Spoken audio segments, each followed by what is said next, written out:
Labai atsiprašau, kad iš kompiuterio labai nemėgstu tai, bet tiesiai iš kelionės, tai nes neturėjau galimybės atsispausdinti. Aš labai dėkinga Skaidrai, kad jinai jau tą liberalizmą, neoliberalizmą jau sukritikavo, dabar man belieka tik su konservatizmu susitvarkyti ir mes jau kaip busim baigę visą šitą. Irgi esu tokioj keistoj pozicijai, nes pernai irgi šitoj konferencijai kaip tik kalbėjau apie tai, kaip teatras ir kultūra turi būti politiškai aktyvi, kaip turi ginti savo teises, eiti į gatves. Ir šiandien labai nepopuliariai turbūt šitą auditoriją kalbėsiu apie kultūros protestą, kaip vieną iš analizės mano objektų. Labai apsidžiaugiau, kai įvyko, kai prasidėjo, nes pagalvojau, va, štai pagaliau tas teatras gatvėje. Ir tada, išsakysiu savo mintis. Žinoma, iš karto pasakau, kad mokslininkam, mums kaip aišku, kaip politologam, tai mes tikrai jau čia labai nagrinėsim tą kultūros protestą, jis bus mums labai svarbus ir įdomus. Ir socialiniai politiniai judėjimai yra mano tyrimų lauke, tai tikrai čia labai dėkinga medžiaga. Bet visada, žinoma, mokslui yra labai sunku išsakyti jau tokią analizę ir kažkokias išvadas, kaip procesas vyksta. Vis dėlto norisi to atotrukio truputį iš šalies pasižiūrėti, laiko reikia įvertinti, pamatuoti. Tai aš iš karto pasakau, kad tai, ką aš kalbėsiu, yra pirminės įžvalgos. Tai nėra pakankamas tyrimas. Jo labiau su kuo aš susidūriau, kad yra labai mažai medžiagos. Gal atrodo, kad iš tikrųjų tas kultūros protestas taip plačiai vyko, kad kur pažiūri ten medžiaga, bet moksliniam tyrimam ženklelis su kultūra, kad jau čia paskutinis kartas, nėra pakankama medžiaga. Ir iš tiesų tekstų rašytinių beveik nėra iš pačių kultūros protesto žmonių. Daugiau buvo tokie Facebooko postai, kas irgi yra įdomu ir tikrai reikės tą nagrinėti. Arba interviu duoti. Žodžiu, interviu. Tai tuos interviu medžiagą retorinė analizai, irgi tokia nepakanka jos, nes reikia visą ją klausyti, kad kažką suprast. Tai aš išsakysiu savo refleksijas. Mano temos pavadinimas buvo pirminis toks, kaip politinės ideologijos pasislėpia kultūrinėje hegemonijoje. Kas man yra įdomu, tai yra kokias transformacijas ir, kaip sakau, politinius viražus tos ideologijos patiria, kai jomis pradeda operuoti kultūros laukas. Ir kaip iš tiesų, nes tai buvo iš tikrųjų ne vienas ir tekstas, ir buvo ir Ainės Ramonaitės, ir Girniaus, ir Andriaus Bielskio apie tą kultūrinę hegemoniją ir kas vyksta. Dėl ko buvo labai daug pykčio sulaukta ir sakoma, ne, kur tu matai tą kultūros hegemoniją. Tai kultūros hegemonija, aš truputį apie ją pakalbėsiu, jos esmė ir yra tai, kad jinai yra nematoma. Čia jos yra pagrindinis bruožas. Ir tie, kurie joje dalyvauja, to ir nepripažįsta ir kartais ir patys nemato. Bet rašydama šitą pranešimą, aš truputį performulavau pavadinimą ir pavadinau jį taip bohema, kairė ir kultūrinės vaizduotės problema. Ir norėčiau pradėti nuo klausimo, kas yra bohema. Kaip jūs įsivaizduojat, kas yra bohema? Jeigu jūs jau kaip kultūros žmonės ir teatralai, tai turėtumėt labai gerai žinot, kas yra bohema.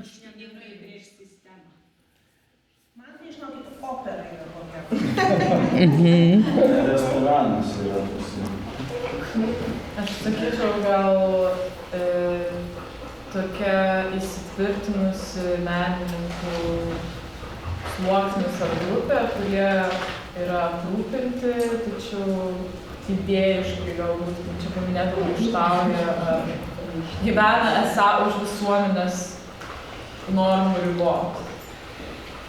Bet čia svarbu gal atliepiant, ką tu sakai apie tai, kad Lietuvos kultūros tarybos tyrimas paskutinis apie menininkų supratimą visuomenėje, nebenurodo, kad didžioji dalis visuomenės mato menininkus kaip bohemos atstovus. Ten 1,kažkiek % tik tai, ta prasme, įsivaizduoja juos kaip quote unquote bohemiščius. Tai šito... Man irgi atrodo, kad tai yra pasisavęs terminas.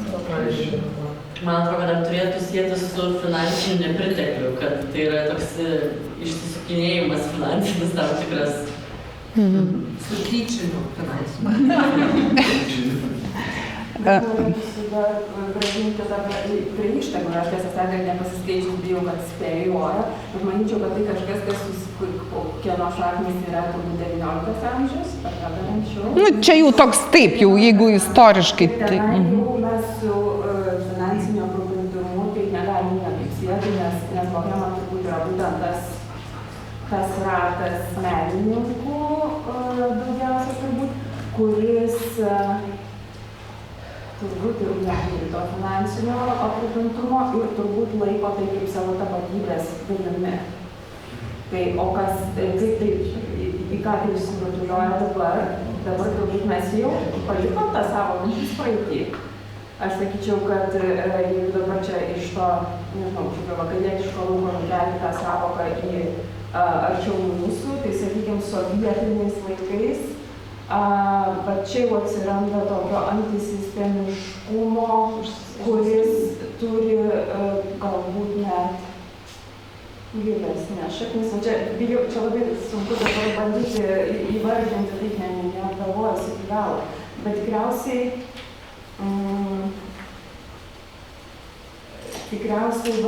ta sovietinė bohema tam tikrų būdų turbūt būtent tuo antisistemiškumu kažkaip ir nepripintumu, nors dėl kitų priežasčių, turbūt koreliuoja su savo ištakom. Gal aš tada perimsiu, nes mes dabar labai daug stereotipų išgirdom apie tai, kas yra bohema. Bet kas man yra įdomiausia, tai kad sakoma, kad čia arba yra atgyvena, arba mes jos nebeturim ir tą dažnai girdim beje ir iš politikų, kai bendravom, ir tokių politikų, kurie, žino, kas yra kultūra, nors gal jums taip atrodo, kad tokių nėra, bet yra ir Lietuvoj, bet iš tiesų, kas yra esmė bohemos, tai sakyčiau, kad tai yra socialinė kultūrinė grupė, kurioje susitinka kritiški intelektualai, progresyvūs menininkai ir žmonės keliantis visuomenės transformacijos klausimų. Tai, sakyčiau, žmonės, kurie nori keisti socialinę ekonominę sistemą, kuriems reikia inspiracijų ir štai šitos 3 grupės turi viena kitą įtakoti. Tai tada tai yra bohema. Jeigu tie menininkai kalba apie status quo arba ten kažkokios nostalgijos, kažkokiem tenai sentimentai laikams ar vertybėm, tai nėra progresyvūs menininkai.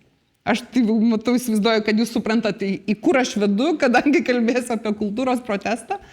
Tai šitos bohemos norisi bet kokiam progresyviam judėjime. Žinoma, nuo XIX amžiaus, čia jeigu jau mes eisim į tą istoriją, Europos miestuose bohema buvo glaudžiai susijusi su kairiaja politinė mintimi, kairėmis politinėmis idėjomis. Nebuvo įmanoma suvokti, kad bohemikas gali būti konservatyvus. Ta prasme, čia yra visiškas prieštaravimas. Ir čia mes nekalbam apie politinės partijas ar politinės organizacijos. Tie, kaip sakant, tie bohemikai, tai daugiau buvo menininkai ir intelektualai ir šia prasme politiški. Ir bohema buvo ta vieta, kurioje buvo kuriamos alternatyvios socialinės vizijos ir kritikuojama esama tvarka. Tai čia yra man kertiniai dalykai. Bet žinoma, vien tos bohemos nepakanka, kodėl aš dar 3 grupę į tą įtraukiau, kad istorija rodo, kad reikšmingi socialinio teisingumo judėjimai atsirasdavo tada, kai bohema rasdavo bendrą kalbą su profsąjungom, tai yra su dirbančiaisiais. Bohema visada tai yra, reiškia, kultūros dalis įtakodavo viena kitą su judėjimais, duodavo jiems idėjinių inspiracijų, kalbą sukurdavo, reiškia, duodu žodyną, sukuriu kalbą, meninės formas, meninės inspiracijas, tam, kad žmonės galėtų keisti socialinę tvarką ir ginti savo teises. Ir šia prasme tema konferencijos man yra problematiška, nes kalbėti apie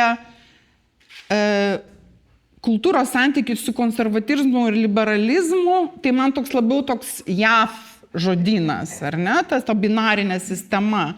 Europoje tradiciškai vis tiek mes turim kalbėti apie 3 modernybės ideologijas – konservatizmą, liberalizmą ir socializmą. Nes kiekviena jų remiasi skirtingų žmogaus, visuomenės ir teisingumo supratimu. Neįtraukiant kairiosios perspektyvos socializmo, mes tarytum kalbam vos ne vienam lauke. Aišku, Skaidra labai aiškiai parodė, kad neoliberalizmas truputį skiriasi nuo konservatizmo, bet vis tiek tai yra abidvi dešiniosios ideologijos ir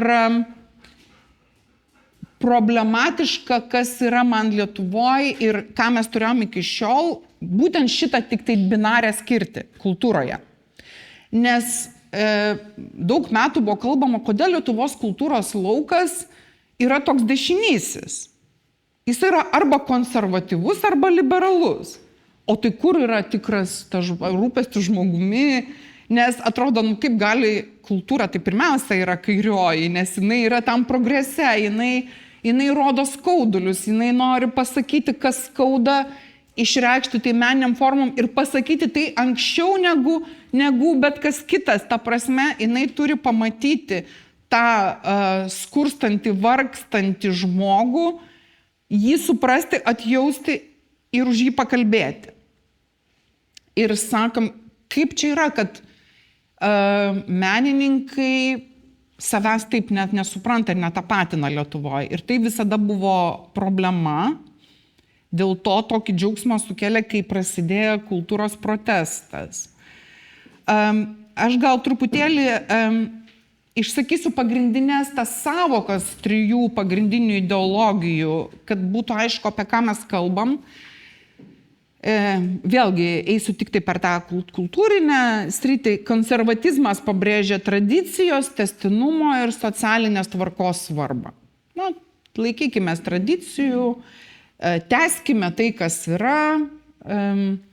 Tokios savokos kaip tradicija, moralė, sveikas protas, teisingumas, dorybė, elitinė kultūra, tvarka, pareiga, ištikimybė, religija, sakralumas, nacionalinė kultūra ir nacionalinė čia labiau ne tai, kad valstybiniu mastu remiama, o tokia, tautinė. Atsakomybė, autoritetas, moralinis autoritetas, hierarchija, šeima, paveldas, tęstinumas, patriotizmas, tradicinės vertybės, kultūrinė atmintis. Lietuvoje aš dar papildomai priskirčiau sąjūdis, mes, teisingoji pusė, pasirink pusę, tie, kurie yra ne toje pusėje, yra galbūt vatnikai, prokremliniai, šito mes labai daug girdėjom ir matėm ir grėsmės šitų kalbėjimų. Prieisiu tada jau prie vertinimų. Liberalizmas labai gerai, čia ačiū Skaidrai, jau man visko čia daug pasakė, bet tik priminsiu, kad gina individualią laisvę, teisės ir autonomiją. Tai reiškia tokios savokos kaip individas, teisės, pasirinkimas, autonomija, tolerancija, pluralizmas, rinka, konkurencija, lygių galimybių principas, bet turint omeny, kad tai jau egzistuoja savaime, nes liberalioji ideologija sako, kad tai visi ir turi lygias startus, kodėl reikėtų dar kažkam kažkokių daugiau šansų suteikti. Privati nuosavybė, pilietinė visuomenė, individuo laisvė, kūrybinė laisvė, inovacija, dialogas, reprezentacija. Ir socializmas būtų pirmiausia kelia lygybės, kolektyvinio solidarumo ir socialinio teisingumo klausimus. tai tada atsiranda tokios savokos kaip bendruomenė. Beje, konservatizme irgi yra savoka bendruomenė, bet čia jau bendruomenės supratimas yra šiek tiek skirtingas. Darbuotojai arba darbininkai, klasė, emancipacija, kritinis mąstymas, kolektyvinis veikimas, profesinės sąjungos, socialinis teisingumas, perskirstimas, viešasis gėris, ekonominė demokratija, socialinė apsauga, visuomeninė nuosavybė, rūpestis, kultūrinė ir ekonominė demokratija, tarptautinis solidarumas, antikolonializmas. Dar, žinoma, kolektyvinė atmintis labai svarbu, visuomenės transformacija, kultūra kaip viešasis gėris, čia yra svarbu, kultūra visiems, prieiga prie kultūros ir kultūros decentralizacija. Taigi, kai iš šios schemos ideologinės pašalinam socializmą, mes prarandam ne vien vieną ideologinę poziciją, bet prarandam pačią galimybę kalbėtis apie alternatyvę visuomenės viziją, kuri neapsiriboja pasirinkimu tarp rinkos laisvės ir tradicijos apsaugos. Taigi, ką įneša kairioji ideologinė perspektyva kultūrai, tai utopinė vizija. Be utopinės vizijos mes iš esmės negalime transformuoti visuomenės. Tai tada tampa kultūros uždavinys labai sudėtingas, to nedarant.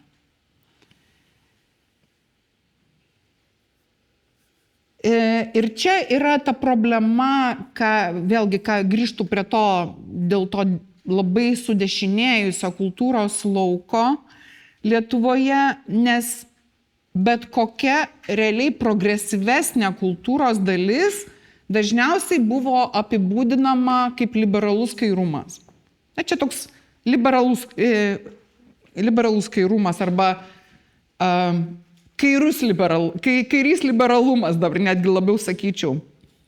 Nes tapo tarytum, buvo toks labai nepopuliaru ir labai negerai save pavadinti kairiuoju, tai pavadinkim save kairių liberalų. Čia beje, amžinatelis Sidonskis labai buvo įnešęs šitą savoką ir kurios mes irgi ilgai iš pradžių ją priėmėm kaip tokią tarytum natūralią, nes jinai sukūrė perspektyvą, kad galima kažkaip kitaip save traktuoti, bet paskui tapo tokia nepakankama ir ką reiškia kairysis liberalumas.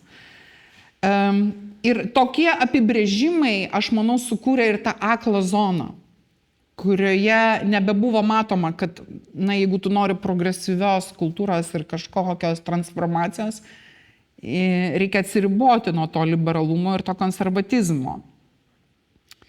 Ir ta akloji zona neleido matyti, kad tie, kurie save laiko progresyviais, vis dėlto veikia toje konservatyvioje ar liberalioje kultūros paradigmoje.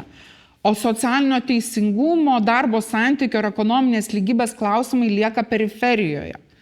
Tuo tarpu tai tam, pavyzdžiui, teatrui, tai tampa didžiulė problema, nes teatras labai daug kalba apie neteisingus ekonominius santykius ir apie nuskurdinimą žmogaus. Bet neįvardindamas to kaip alternatyvos konservatyviai arba liberaliai pozicijai, jisai neturi ką pasakyti. Taigi, iš šitos perspektyvos išeinant, aš prieinu prie kultūros protestų vertinimų. Protestų dalyviai dažnai save pristatė kaip kovotojus už teisingumą, o pats protestas buvo suvokiamas kaip moralinis atsakas į netinkamą kultūros politiką. Įvyko nemažai diskusijų apie tai, ar kairė dalyvauja kultūros proteste. O kadangi kairė turėjo labai daug diskusijų, daug metų apie kokia kultūra svarbi ir, iš esmės, būtent kairė Lietuvoje visada sakė, kad kultūra yra numeris 1 svarbos dalykas, nes kultūra yra labiausiai emancipuojantis dalykas visuomenėje. Praktiškai išrašytos tezės ir buvo ir naujosios kairės 95 manifeste ir paskui kartu judėjimo manifeste, kad kultūra iš esmės yra ir ekonomikos variklis. Tai yra viso ko numeris 1 ir kad tai yra svarbiausias dalykas. Ir labai didelės diskusijos kairėje Lietuvoje vyko būtent apie santykį tarp elitinio meno ir bendruomeninio meno. Čia toksai tiesiog buvo aršus ginčiai ir vieni kairieji sakė, kad mes turime vis dėlto išlaikyti tas kultūros tradicijas tam tikrą prasme, kad jas kokybės ir profesionalumo tradicijas, bet kiti sakė, tai o prie ko čia tas elitas, tai kurkim bendruomenėm kultūrą. Ir kas buvo labai ironiška, kodėl aš tai tą miniu, kad būtent Nemuno aušros Ignas Vėgėlė ir kalbėjo apie tą, kad mes į regionus nunešim, nors nieko bendro su kairė neturi. Ir čia visas tas laukas buvo toks išsiderinęs, iš tiesų tiesiog labai daug tokios politinių ideologijų netvarkos buvo per tos kultūros judėjimus, už tai nėra lengva jos įvertinti. Ir tą klausimą, ar kairė dalyvavo kultūros proteste, skelčiau į 2 klausimus. Ar kairė palaikė ir ar kairė dalyvavo? Pradėkim nuo to, kad kairė visada palaiko piliečių saviorganizaciją, tai yra kaip patys piliečiai, juo labiau gildijos, profesionalų ir tam tikro lauko žmonės, organizuojasi ginti savo teisės ir kelti reikalavimus. Akademinė ir profsąjunginė bei aktyvistinė kairė jau daug metų ragino kultūros darbuotojus vienytis ir ginti savo teisės, reikalauti daugiau finansavimo, atlyginimų kėlimo ir panašiai. Nes, kaip jau minėjau, kultūrą matė kaip svarbiausią dalyką ir visada labai buvo toks nerimas dėl to, kad kultūros žmonės save laiko arba apolitiškais, toks labai dažnas, arba labai save sieja su tokiom labiau konservatyviom vertybėm. Ir buvo labai paradoksalu, kad protestas vienu metu naudojo ir kairiąsias, ir dešiniąsias politinės formas. Viena vertus buvo pasitelkta visuotinio asamblėjų praktika, metodas, kurio šaknis glūdi demokratiniuose ar kairiuosiuose socialiniuose judėjimuose. Tai ta asamblėja buvo kaip šviežus oro būsis ir iš tiesų labai nemažai kairiųjų į tą pirmą asamblėją nuėjo su dideliu entuziazmu, yra asamblėja. Bet kita vertus, protesto kryptį reikšmingai formavo buvę konservatyvių ir liberalių vyriausybių atstovai, politikai, buvę jų kultūros ministrai, turintys savų politinių interesų ir darbotvarkių. Todėl proteste susiformavo įtampa tarp dalyvaujamos demokratijos formos ir gana tradicinio politinio turinio. Nemažiau svarbus, vertinant tą kultūros protestą, yra ir platesnis politinis kontekstas. Protestai kilo tuo metu, kai valdžia bent simboliškai pasislinko kairėn, o premjere tapo iš profesinių sąjungų atėjusi politikė Inga Ruginienė. Tai buvo toks, šiandien mes matom to premjeravimo sunkumus, problemas, kas buvo padaryta, galime kritiškai vertinti neišsipildžiusius lūkesčius, nepateisintus lūkesčius. Tačiau tuo momentu tas protestas prasidėjo kaip tik šitam virsme, įvyko rinkimai, žmonės išrinko tokią valdžią. Ir tas protestas žmonių buvo suprastas tuo metu kaip bandymas, konservatorių, liberalų bandymas nuversti šitą naujai atėjusią valdžią. Ir dar reikės, aišku, didesnių tyrimų, bet iš to, kas jau buvo padaryta, atsiminkime kontekstą, kai žmonės piktinosi, džiaugiasi atsikratę pagaliau konservatorių liberalų valdžia, tai čia buvo toks triumfas, už Nemuno aušrą balsavo tikrai nemažai žmonių, kurie, aš tuo metu labai nemažai važinėjau ir bendravau šiaip su žmonėm įvairiuose regionuose. Ir žmonės sakė, mes balsuosim už bet ką, kas padės mums atsikratyti konservatorių. Bet kuris, tu gatvėj su bet ko kalbėjai, vis sakė, tu pasiūlyk bet ką, bet man įdomu tavo politinė darbotvarkė, jeigu tu pasakai, kad tu nuimsi konservatorius, mes už tada balsuosim.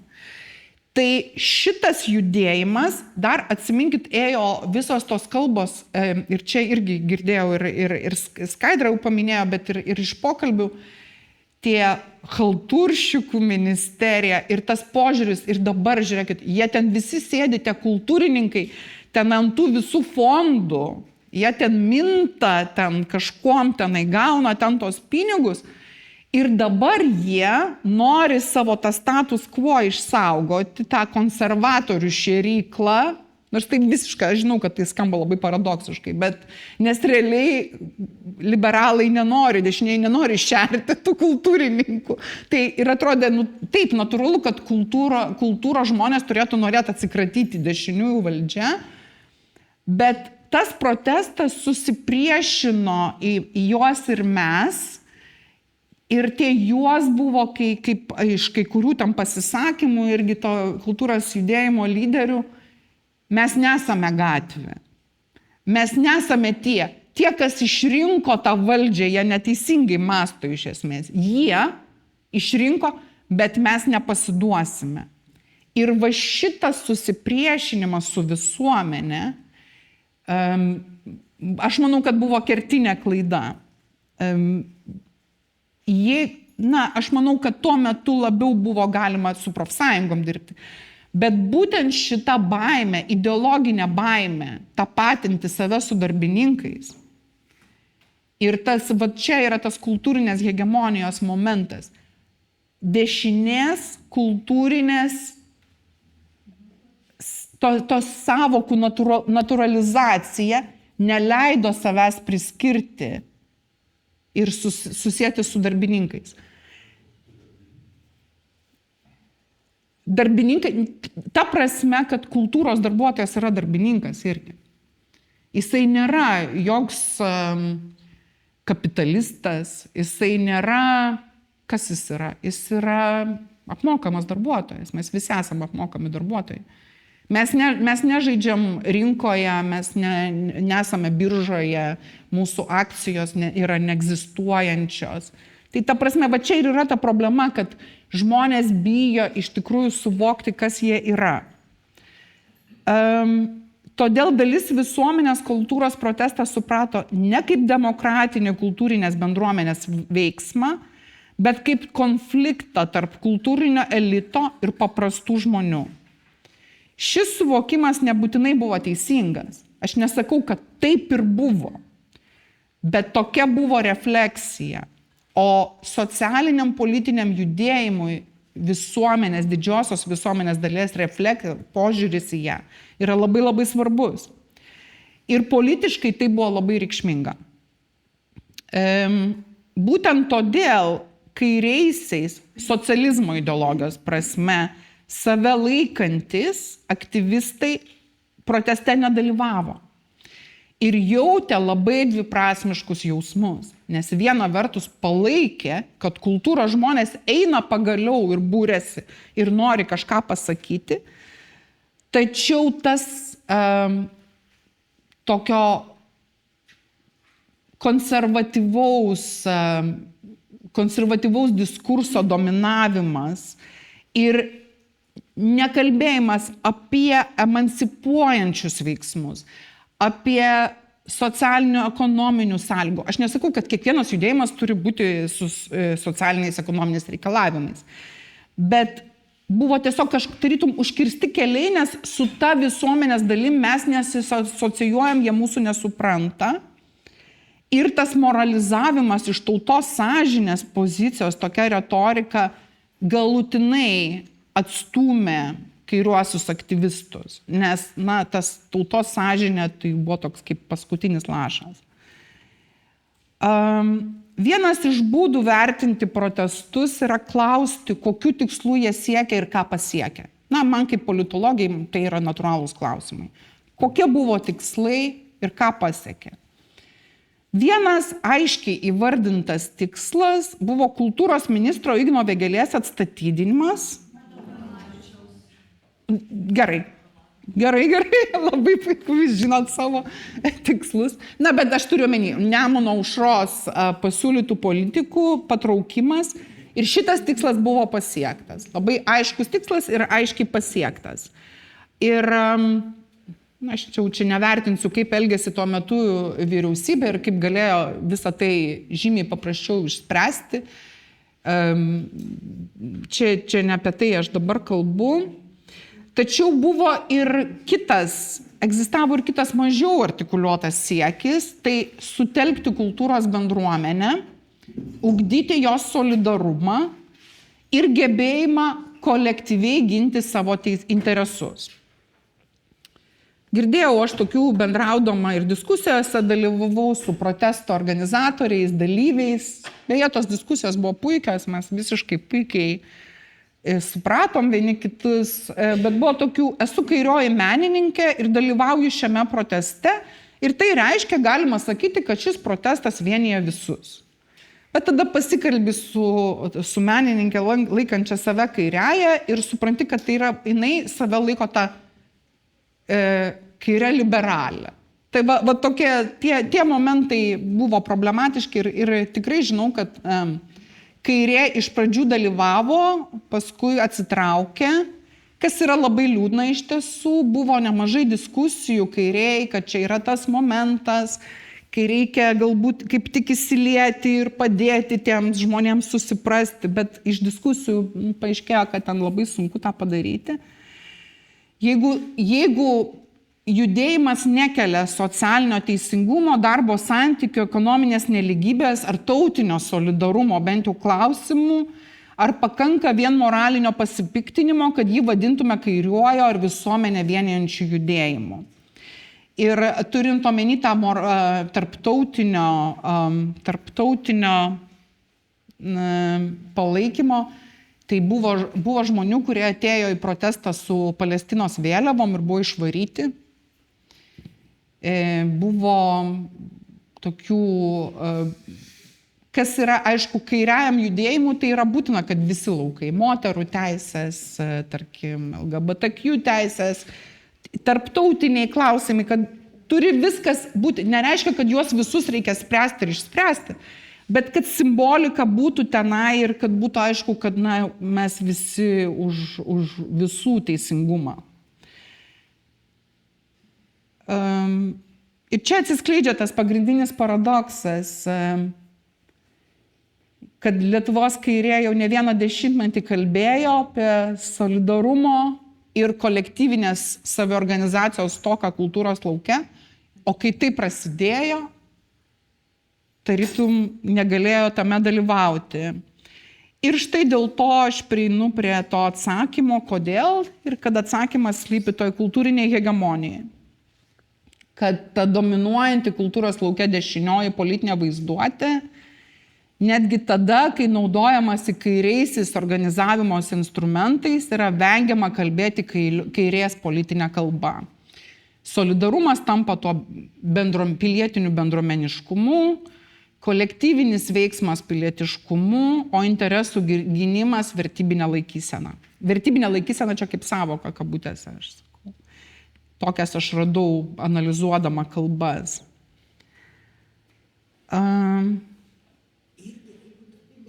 Gerai, tada praleidžiu, nes čia bandžiau apie Gramšį dar pakalbėti, bet jau labai... Taip, ką aš pasakysiu, kas buvo stipriausia kultūros proteste, tai žinoma kultūrinė retorinė dalis, tai tas simbolika, apokaliptinės retorinės figūros, paskutinis kartas, nors visi politologai sutartinai juokėsi iš to paskutinio karto ir sakė, tikrai ne paskutinis kartas ir tikėkimės. Ir aišku, čia mes dėl to neturėtumėm nustebti, nes vis dėlto menininkai organizavo visą šitą protestą. Tai jie padarė... Ko jie neturi? Kodėl jis sako, kad paskutinis kartas? Suprantat, neprotingi menininkai sako, kad paskutinis kartas. Ne, čia ne apie... Ne. Nu, Jo, bet aš šiandien noriu jūs pabaigti. čia ne tą aš aišku norėjau pasakyti. Jo, bet, na ir žinoma, čia priminė pradžia tikrai 68 studentų revoliuciją Paryžių ir savo meniniu pagavumu. Ir tam tikra dešinė retorika ir sentimentų sąjūdžiui įvardinimu ir įgarsinimu. Labai nemažai jaunimo prisijungia, nes jie nepatyrė tos dvasios, reiškia, jiems yra pasakoto apie sąjūdžio dvasią ir panašiai, kaip tai buvo faina, kai mes galėjome eiti į mitingus ir judėjimus. Ir jie to atėjo ir to norėjo ir tą gavo, bet negavo to kritinio mąstymo, kad, na, jau nebe tos savokos turėtų būti, jau mes kitais truputį laikais gyvenam. Daugiau aš nueisiu į pačias išvadas savo.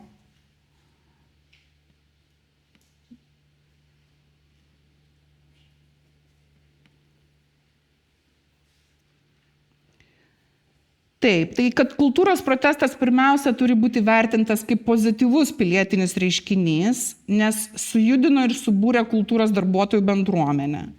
Noras burtis, reikšti savo požiūrį ir valią ir pasiekė vieną aiškų tikslą. Neleido kultūros ministrų paskirti tam tikrų žmonės ir parodė politiniai konsteliacijai, kad su jais reikia skaitytis. Tačiau judėjimai yra asocijuojami ir su asmenybėmis, kurios joms lyderiauja. Matomi veidai kalbėjo konservatyvios ideologijos paradigmoje, todėl automatiškai judėjimas buvo asocijuojamas su dominuojančiu elitu kultūriniu. Nepadėjo ir tai, kad bent jau judėjimo pradžioje aktyviai reiškėsi buvę dešiniųjų ministrai. Tai sukėlė visuomenės įtarimus, kad judėjimas yra organizuojamas dešiniųjų partijų, kurios tiesiog siekia nuversti naujai išrinktą valdžią ir tai supriešino visuomenę.